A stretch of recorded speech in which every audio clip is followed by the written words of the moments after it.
If you were to be diagnosed with a life-threatening illness here in the next couple of days, how would you react? Do you have any idea? Well, our next guest says how you react may be critical to your chances for survival, and she knows what she's talking about. Joyce O'Brien joins us this morning, the author of Choose to Live. How are you? I'm great. Yeah, see, that's exactly what I expected to hear from you. About 10 years ago, both you and your husband were diagnosed with some pretty serious illnesses, were you not? Yes, we were. In a 5-year period of time, my husband had a brain hemorrhage, 3 strokes, and was paralyzed. And then I was diagnosed with stage 2B breast cancer. A year after that, he was diagnosed with stage 3B malignant melanoma and given a 20 to 30% chance of survival. And then a year after that, I was diagnosed with stage 4 cancer and given little hope. And that's, again, how many years ago? 10 years ago. We've been cancer-free for 10 years. And you've been cancer-free for 10 years? Yes. Flash forward 10 years now and tell me what happened. Why, after the doctors basically gave you very little chance of even surviving, why are you here 10 years later? Well, I think the first thing that I did was I decided that I wanted to live. And that's the reason for the title of our book being Choose to Live. I knew that it just wasn't time for me to go, and there were more things for me to do on this planet, and I just wasn't ready to go. And so at that point I said, okay, what am I meant to do? And that's when different things were put into my path, including, you know, holistic and alternative medicines that I used to basically start us on the process of healing. Well, when I was diagnosed with prostate cancer about a year ago, my reaction was not quite what yours was. Mine was kind of like, oh, I think everything's going to be okay. I mean, I didn't really think about it to the degree that you did because I didn't really feel that mine was life-threatening in the first place.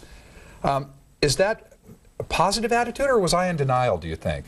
Well, I have to tell you that that's the same attitude I had when I was diagnosed the first time. Okay. Let me just get through it, get back to work, get back to my life. I'll get the treatments, and that'll be the end of it. Unfortunately, you know, 18 months later was when I was diagnosed with stage 4. At that point, I couldn't have that approach anymore. At that point I said, oh my God, I'm not going to live. I need to find a way to live. So you really, though, you studied not just the positive attitude aspects of this, but holistic health care, diet, and so forth. And you share all that, I know, in the book, but kind of for maybe somebody maybe dealing with what you were dealing with back then, right now, if they're watching this morning, what do you tell them about what you eat, you know, what you do with your day? Yeah, I think basically I wound up studying it because I realized as I was going through this that nobody really knew what, you know, was really going into why we were all getting cancer in the first place. And some of the ways then that we can start reversing it. So certainly it's diet.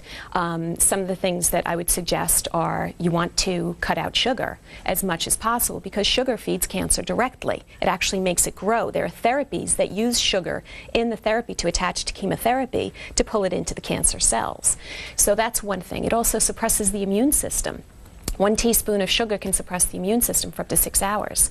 So you really want to have your immune system strong.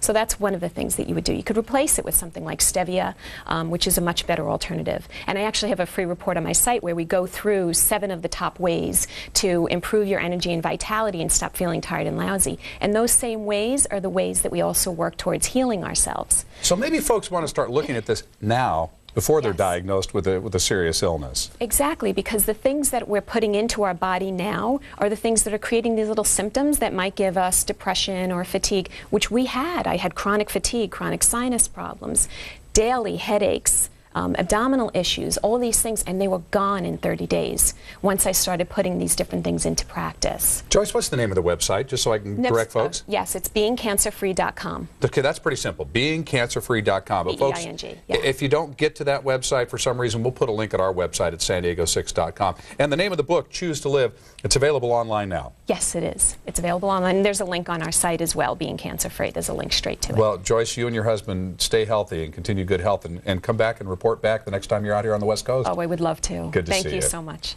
All right, for more information, you go to san-diego6.com and you just click on Hot Topics. Still ahead, we'll be talking